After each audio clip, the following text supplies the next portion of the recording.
Merhabalar. Bize gelen hastaların en çok merak ettikleri ve sordukları soru ameliyatlı hemoroid tedavisi ile ameliyatsız hemoroid tedavisinin arasındaki farklar. Bizim yaptığımız ameliyatsız hemoroid tedavisindeki farkları çok merak ediyorlar hastalar. Bunları özetleyecek olursak ameliyatlı tedavilerde süre yaklaşık 1-1,5 saattir. Onun dışında hastalara genel anestezi yapılır. Yani tam uyutma yapılır. Hastaların aç karna gelmesi söylenir. Hastalara kan tahlilleri vesaire tetkikler yapılır. Çünkü hastanın uyuması gerekir. Onun dışında da ameliyata bağlı olan sıkıntılar vardır. Sonuçta doktorunuz o bölgedeki hemoroid dokularını kesip çıkaracak ve o bölgeye dikiş atacaktır. Buna bağlı da operasyon sonrasında bu dikiş atmaya ve doku çıkarılmasına bağlı rahatsızlıklar gözlenir.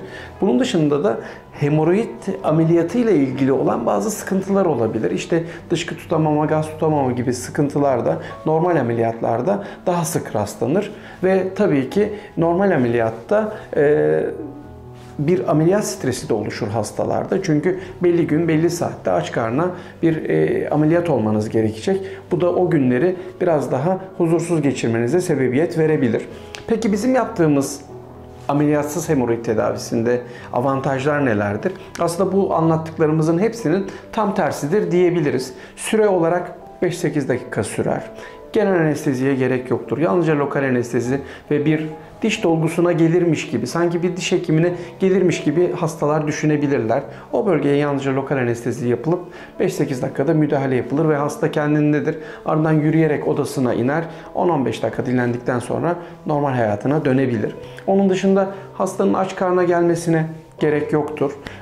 Çünkü tok karna da gelebilir. Çünkü lokal bir işlem yapılıyor.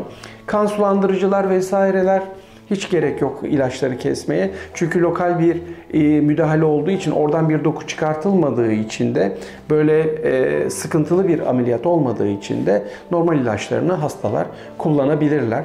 Onun dışında tabii ki o bölgeden bir doku çıkartılmadığı için ya da bir cerrahi bir müdahale olmadığı için de hastalarda görülecek dışkı kaçırma, gaz kaçırma gibi sıkıntılar ameliyatsız tedavimizde gözlenmez. Bunun dışında da tabii ki doğal olarak bu bir ameliyat olmadığı için de hastanın ameliyat stresine hiç gerek yoktur.